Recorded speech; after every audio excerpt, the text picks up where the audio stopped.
Halo Love LK.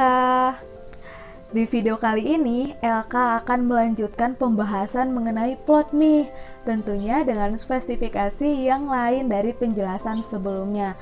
Jika di penjelasan sebelumnya LK sudah membahas mengenai hakikat dan juga kaidah di dalam pengembangan plot, maka di video kali ini LK akan membahas mengenai tahapan pengembangan plot dalam penulisan cerita fiksi. Untuk itu, yuk simak penjelasannya sampai akhir.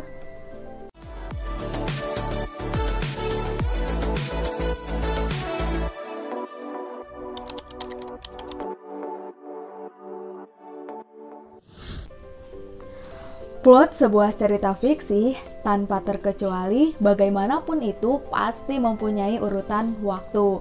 Oleh sebab itu, di dalamnya pasti terdapat sesuatu yang disebut sebagai awal kejadian, kejadian-kejadian yang terjadi berikutnya, sampai pada akhir dari kejadian suatu peristiwa di dalam cerita. Tetapi, peristiwa di dalam cerita fiksi ini tuh kerap kali tidak ditampilkan secara kronologis. Apa yang menjadi awal dari cerita belum tentu ditempatkan di awal, bisa saja ditempatkan di tengah, di akhir, atau bahkan di akhir cerita. Tetapi yang pasti, plot dari sebuah cerita fiksi haruslah padu dan juga utuh, sebab kepaduan dan juga keutuhan dari plot cerita ini tuh sangat memengaruhi terhadap kejelasan dan juga kelogisan cerita.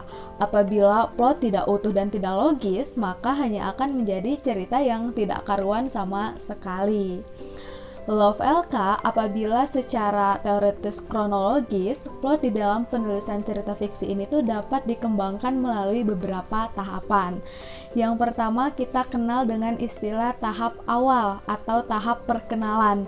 Pada tahap ini disajikan informasi penting tetapi sekadarnya mengenai hal-hal yang berkaitan dengan peristiwa yang akan terjadi berikutnya. Terlebih lagi berhubungan dengan penokohan dan juga pelataran.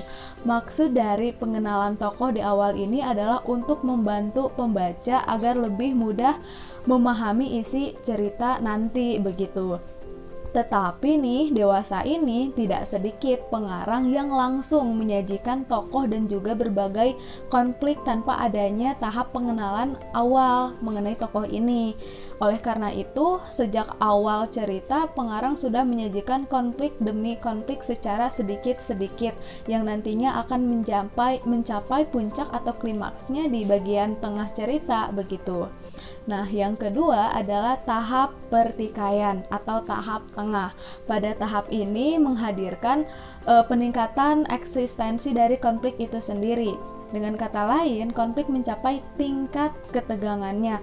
Berbagai tokoh mengambil peran di dalam hal ini. Peristiwa-peristiwa fungsional dihadirkan atau dalam hal ini peristiwa-peristiwa penting dihadirkan. Konflik mengalami perkembangan yang signifikan sampai mencapai pada puncaknya. Oleh karena itu, tidak heran nih apabila pada bagian ini menjadi bagian terpanjang sekaligus terpenting di dalam sebuah cerita yang dibuat. Nah, tahap terakhir kita kenal dengan istilah tahap peleraian. Pada tahap ini berisi atau menyajikan mengenai dampak akibat dari klimaks tadi, bagaimana penyelesaiannya, atau bagaimana akhir dari cerita itu. Akhir dari sebuah cerita ini tuh memungkinkan dua kemungkinan atau dua bentuk. Yang pertama adalah kebahagiaan atau kita juga kenal dengan istilah happy ending, atau yang kedua adalah sad ending, kesedihan begitu.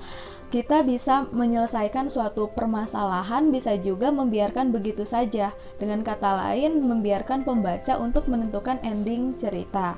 Tetapi, umumnya pembaca ini tuh menyukai permasalahan yang emang sudah diselesaikan oleh pengarangnya, sehingga ia tinggal memperoleh begitu saja begitu permasalahannya tanpa harus berpikir lagi sebagai bentuk imbalan kepada pembaca. Nah, selain itu, kerap kali pembaca juga menyukai hal-hal yang sifatnya katarsis, hal-hal yang mengarah pada keadilan puitis. Misalnya di ending, seorang yang jahat ya harus mendapatkan hukuman dan orang yang baik harus mendapatkan kebahagiaan. Jangan sampai orang yang baik tetap menderita di akhir cerita begitu. Nah, kira-kira itulah yang disukai oleh pembaca. Nah, dan itu juga merupakan beberapa tahapan yang bisa dikembangkan di dalam pengembangan plot cerita di dalam penulisan cerita fiksi. Nah, Half LK, itu merupakan sedikit banyaknya penjelasan mengenai tahapan plot. Apabila ada pertanyaan, yuk langsung saja kita diskusikan di kolom komentar.